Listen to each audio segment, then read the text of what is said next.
देखो यार, आज के टाइम में बहुत सारे लोग एक गलती करते हैं गाड़ी लेते समय। बेस मॉडल ले लेते हैं और सोचते हैं हम बाद में सारे फीचर्स लगवा लेंगे आफ्टर मार्केट। और आजकल कार डेकोर वालों ने एक बिल्कुल एक वो मास्टर स्ट्रोक ले रखा है कि सर हम सारी सेटिंग कपलर टू कपलर करते हैं। कुछ भी हम बाहर से लगवाते हैं तो हर चीज का कपलर टू कपलर कनेक्शन करते हैं, जिससे आपकी वारंटी से कोई कॉम्प्रोमाइज नहीं होगा और आपकी वारंटी वॉइड नहीं होगी। अभी 2026 चल रहा है, मैं काफी टाइम से देख रहा हूँ इतने सारे इन्फ्लुएंसर्स है जो बेस मॉडल लाने की बात करते हैं और शॉप पे ले जाते हैं, बताते हैं ये गाड़ी बेस मॉडल आई है, इसको हमने टॉप से भी टॉप बना दिया। बहुत सारी गाड़ियां ऐसी रहती है उनके यहाँ रखी हुई जो सेमी टॉप रहती है या बेस वेरिएंट रहता है, उसमें इतने सारे फीचर लोड करवा लेंगे और बता देंगे कि भाई ये सारा कनेक्शन कपलर टू कपलर हुआ है। लेकिन दोस्तों सबसे बड़ी समस्या क्या है कि कोई भी इन्फ्लुएंसर या फिर कोई भी कार डेकोर वाला ये नहीं बताता कि इसके नेगेटिव इंपैक्ट क्या है। सब लोग सिर्फ अपनी दुकान चलाने में लगे हैं, शॉप वाले अपनी दुकान चला रहे हैं और इन्फ्लुएंसर अपना कंटेंट बना रहे हैं। इसके अलावा उनको किसी भी गाड़ी के मालिक से कोई लेना देना नहीं। बाद में कोई समस्या है उनका कोई गारंटी नहीं होती, बस वो बताते हैं कि ये पार्ट लगाया हमने तो इसकी वारंटी है। इस वीडियो में हम एक सिर्फ और सिर्फ सच बात करेंगे कि आफ्टर मार्केट जो एसेसरी आप लगवाते हो वो फायदेमंद है या फिर आपका नुकसान कर रही है। सारी चीजें आज की वीडियो में हम क्लियर करेंगे। पॉइंट नंबर 1, बेस मॉडल को टॉप मॉडल बनाना कोई आसान काम नहीं है। कंपनी जब कार बनाती है ना तो उसके वेरिएंट के हिसाब से उसमें वायरिंग, उसकी ईसीयू की प्रोग्रामिंग, सेंसर और लोड कैलकुलेट करके ही सारी गाड़ियां बनाती है। सेंसर और लोड कैलकुलेशन एकदम अलग होता है। बेस मॉडल का इलेक्ट्रिकल सिस्टम सिर्फ और सिर्फ बेसिक चीजों के लिए डिजाइन किया हुआ होता है। जब आप उसमें टच स्क्रीन लगाते हो, फॉग लैंप लगवाते हो, एम्बिएंट लाइट लगवाते हो, स्टीयरिंग माउंटेड कंट्रोल्स लगवाते हो और हेवी म्यूजिक सिस्टम लगवाते हो तो उस वायरिंग पे बहुत ज्यादा एक्स्ट्रा लोड पड़ता है। कार स्टार्ट होगी, फीचर भी अच्छे से काम करेंगे, लेकिन इसका मतलब ये नहीं कि आपकी गाड़ी पे नेगेटिव इंपैक्ट नहीं पड़ रहा है। जो भी प्रॉब्लम आती है ना वो धीरे धीरे आती है, तुरंत कोई प्रॉब्लम आपके सामने नहीं आती। पॉइंट नंबर 2, कपलर टू कपलर सबसे बड़ा मार्केटिंग टेक्टिक बन गया। कार डेकोर वाले हमेशा आपको एक ही बात बोलेंगे, सर जो भी कनेक्शन हम करेंगे ना वो कपलर टू कपलर करेंगे, कोई भी तार छीलेंगे नहीं, कोई भी तार में हम कटिंग नहीं लगाएंगे। लेकिन एक बात बताऊं, कपलर टू कपलर कनेक्शन करने से कंपनी का अप्रूवल नहीं मिल जाता। देखो कंपनी के नॉर्म्स में साफ साफ लिखा होता है, यहाँ पे मैं स्क्रीनशॉट लगा दूंगा, आप देख लेना।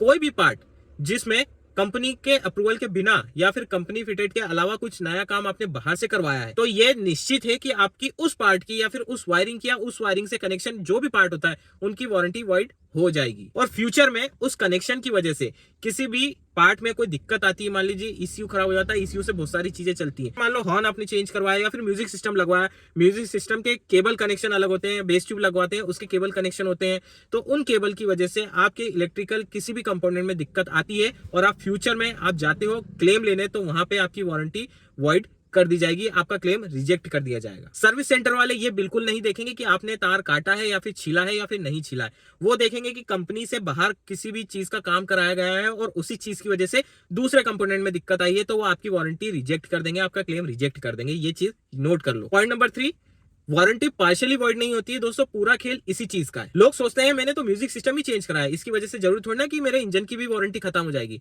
लेकिन दोस्तों यहाँ पे एक बहुत बड़ा खेल है, वो आपको समझना बहुत ज्यादा जरूरी है। देखो वो मॉडिफिकेशन की वजह से आपके किसी भी इलेक्ट्रिकल कंपोनेंट में दिक्कत आई, आपके ईसीयू में दिक्कत आई, आपके इलेक्ट्रॉनिक प्रोग्रामिंग में दिक्कत आई तो उससे क्या क्या हो सकता है। सपोज ईसीयू में कोई दिक्कत आ गई, क्योंकि वो भी एक इलेक्ट्रॉनिक पार्ट है, कहीं ना कहीं पावर उसको भी चाहिए, लेकिन आप पावर पूरा खींच ले रहे हो बेस ट्यूब पे या फिर म्यूजिक सिस्टम पे, उसको पावर नहीं मिल पा रहा है। वो क्या हो रहा है, वो डैमेज हो रहा है। अब डैमेज होने से ईसीयू का काम क्या होता है, आपकी गाड़ी के सारे कंपोनेंट, मतलब ईसीयू आजकल बोल सकते हो कि गाड़ी का दिल माना जाता है, क्योंकि वहीं से सारी चीजें ऑपरेट होती है। वो गलत तरीके से चल दिया, उसने गलत इंडिकेशन दे दिया इंजन को कि कितनी एयर खींचना है, उसने ज्यादा एयर ले ली, वहां पे आपका माइलेज ड्रॉप हो जाएगा। उसने फ्यूल इंजेक्टर को बोल दिया कि भाई ज्यादा फ्यूल खींचो या फिर कम फ्यूल दो, तो वहां पे आपके इंजन पे नेगेटिव इंपैक्ट पड़ सकता है और आपका लॉन्ग टर्म में या फिर शॉर्ट टर्म भी बोल सकते हो उसमें इंजन आपका सीज होने के चांसेस पूरे हैं। ऐसे में अगर आपकी गाड़ी में कुछ भी दिक्कत आती है और आप क्लेम लेने जाते हो तो वहां पे गारंटी से बोल रहा हूं मैं, आपका क्लेम रिजेक्ट हो जाएगा और जितने भी हजारों रुपए लगेंगे, 10,000, 20,000, 50,000, 1,00,000 रुपए, पूरा आपको अपनी जेब से भरना पड़ेगा। क्योंकि दोस्तों आप भी समझ रहे हो ये चीज को कि आजकल की कार मैकेनिकल नहीं रह गई है, आजकल की कार इलेक्ट्रिकल भी हो गई है। गाड़ी में इतने सेंसर्स ऐड कर दिए गए हैं कि जिसकी कोई हद नहीं। एक भी इलेक्ट्रिकल पार्ट गड़बड़ हुआ तो आपकी गाड़ी का बहुत सारा नुकसान हो सकता है। अब पॉइंट नंबर 4, दोस्तों इन्फ्लुएंसर्स जो होते हैं ना वो आपको क्या दिखाते हैं और क्या नहीं दिखाते हैं। इन्फ्लुएंसर्स आपको दिखाते हैं कि हरमन कार्डन का म्यूजिक सिस्टम लगवा दिया, जेबीएल के स्पीकर लगा दिए, ट्विटर लगा दिए, स्टीयरिंग माउंटेड कंट्रोल लगा दिए, फॉग लैंप लगा दिए। फॉग लैंप की गारंटी 1 साल की है, म्यूजिक सिस्टम की 2 साल की है। लेकिन दोस्तों ये सारे पार्ट लगाने के बाद आपकी गाड़ी की वारंटी है या नहीं उसका वो रिस्क नहीं लेते। वो केवल अपने प्रोडक्ट का गारंटी वारंटी लेते हैं कि भाई तुमने म्यूजिक सिस्टम मेरी दुकान से लिया है, म्यूजिक सिस्टम 10,000 रुपए का है तो इस पे 2 साल की गारंटी है, मतलब कुछ भी होता है तो चेंज होके लग जाएगा। लेकिन उसकी वजह से, उस म्यूजिक सिस्टम की वजह से आपके ईसीयू में क्या प्रॉब्लम हो रही है उसकी गारंटी वो नहीं लेते। क्योंकि दोस्तों उनका सिर्फ एक ही काम है, वीडियो बनाना, कंटेंट क्रिएट करना। और मार्केटिंग में जो कार डेकोर वाला है उसका काम क्या है कि भाई मेरी तो दुकान चल रही है, मेरी दुकान का प्रमोशन हो रहा है, मेरे को क्या लेना देना, मेरे को तो मेरा सामान बेचना है। और ये बात सही भी है कि दुकान वाले सिर्फ अपना सामान बेचने बैठे हैं, आपकी वारंटी से उनको कोई लेना देना नहीं। वारंटी सिर्फ वो उनके प्रोडक्ट की देंगे जो वो लगा के देंगे, आपकी गाड़ी की वायरिंग की वारंटी वो नहीं लेंगे। अब दोस्तों सबसे बड़ा मेन पार्ट इस वीडियो का ये है कि दोस्तों जब आप बेस मॉडल लेते हो ना, तो बेस मॉडल की जो एक्स शोरूम प्राइस होती है ना, उसी पे ही सब कुछ डिसाइड होता है कि आपका इंश्योरेंस क्लेम कितना मिलेगा। जैसे मान लो आपने गाड़ी खरीद ली, बेस मॉडल ले लिया, वो आपको बेस मॉडल का एक शोरूम प्राइस पड़ रहा है 8.5 लाख रुपए एग्जांपल के तौर पे, ठीक है।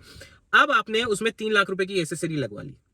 जब आप गाड़ी बेचने जाते हो ना, तो वो जो एसेसरी है ना, उसका प्राइस आपको नहीं मिलेगा। मान लो आपकी गाड़ी चोरी हो गई, आपने रिटर्न टू इनवॉइस लिया, नहीं मिल रही है, टोटल लॉस में चली गई, तो आपकी एक्चुअल प्राइस जो रहेगी ना 8.5 लाख रुपए, वही मिलेगी आपको। जो एक्स्ट्रा लगाया ना मॉडिफिकेशन का, उसका कोई चार्ज नहीं मिलेगा आपको। और अगर मान लो आपने सब कुछ आपका सही रहा, एसेसरी लगी, आपको वारंटी की जरूरत नहीं पड़ी, कुछ भी डैमेज नहीं हो, तो अच्छी बात है। अगर डैमेज हो गया तो इंश्योरेंस में भी वो क्लेम रिजेक्ट हो सकता है। ये तो मैं हमेशा बोल रहा हूँ और बार बार मैं ये चीज आपको बोल रहा हूँ।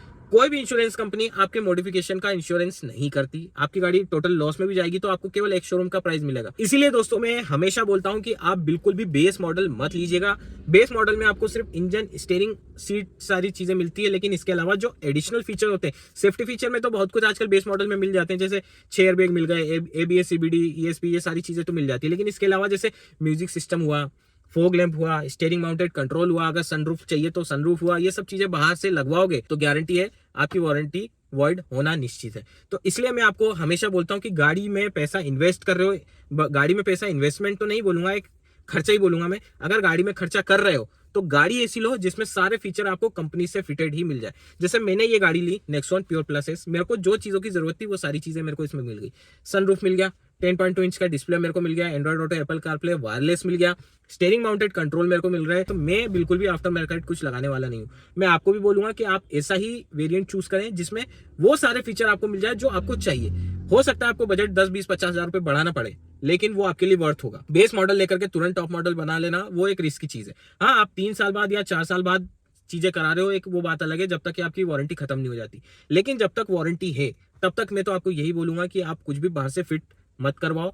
दुकानें चलेगी नहीं चलेगी उससे मेरे को कोई लेना देना नहीं। आपने 8 से 10 लाख रुपए फंसाया है तो आपका वो पैसा बर्बाद नहीं होना चाहिए। मेरी सिर्फ इतनी सी रिक्वेस्ट है। मतलब क्या है, देखो आपका बजट वैसे भी 2-3 लाख रुपए की एसेसरी लगाने का है, तो वही चीज आप शोरूम पे दे दो ना, आपको कंपनी फिटेड सारी चीजें मिल जाएगी एक ही छत के नीचे। हाँ, इसमें एक चीज और मैं आपको ऐड करना भूल गया, आपने आफ्टर मार्केट कुछ चीज लगाई, मान लो आपने म्यूजिक सिस्टम लगाया, आपने फोग लैंप लगाया, आपने हॉर्न लगाया, तीनों की कंपनी अलग रहेगी। हॉर्न खराब हो गया तो हॉर्न के सर्विस सेंटर पे जाना पड़ेगा। म्यूजिक सिस्टम खराब हो गया, म्यूजिक सिस्टम का सर्विस कहीं और दिशा में होगा, वहां जाना पड़ेगा। फोग लैंप खराब हो गया तो वो किसी और डायरेक्शन में जाना पड़ेगा। तो यहाँ पे सिंगल रूफ में आपको कुछ भी सर्विस नहीं मिल रही है। वहीं अगर आप कंपनी से ये सारी चीजें लेते हो, मान लो म्यूजिक सिस्टम खराब हो गया तो आप कंपनी में जाओगे, एक ही छत के नीचे सबका सोल्यूशन मिल जाएगा। तो यहाँ पे आपको एक चीज का बेनिफिट जरूर मिलता है, पैसे थोड़े ज्यादा लगते हैं लेकिन आपको एक ही छत के नीचे सब कुछ मिल जाता है, सारा सोल्यूशन। आफ्टर मार्केट के भरोसे मत रहना, ये लोग आपकी वारंटी खराब कर देंगे। कई लोग एक्स्ट्रा वारंटी ले लेते हैं 2 साल की, जिसमें 20-22 हजार रुपए एक्स्ट्रा लगाते हैं और बाहर जाकर के काम करवा लेते हैं। तो दोस्तों वो 20-22 हजार रुपए खराब हो जाएंगे, कोई मतलब नहीं। एक्सटेंडेड वारंटी आप मत ही लो, ज्यादा अच्छा अगर आफ्टर मार्केट ही आपको काम कराना है। तो दोस्तों यही था, उम्मीद है वीडियो आपको पसंद आया होगा। वीडियो पसंद आया तो लाइक कर देना, कुछ क्वेरी, कमेंट, कुछ क्वेश्चन हो तो कमेंट बॉक्स आपके लिए खुला हुआ है, मैं उसके लिए अलग से एक डेडिकेटेड वीडियो बना दूंगा। कोई भी प्रॉब्लम आपको आ रही है या फिर कोई भी कंफ्यूजन हो रहा है, कौन सी गाड़ी लेना है, कौन से फीचर हमें आफ्टर मार्केट लगवाना चाहिए, कौन से फीचर हमें नहीं लगवाना चाहिए, सबका सोल्यूशन इसी चैनल पे आपको मिल जाएगा। तो दोस्तों मिलते हैं फिर नेक्स्ट वीडियो में, तब तक के लिए stay safe and good bye.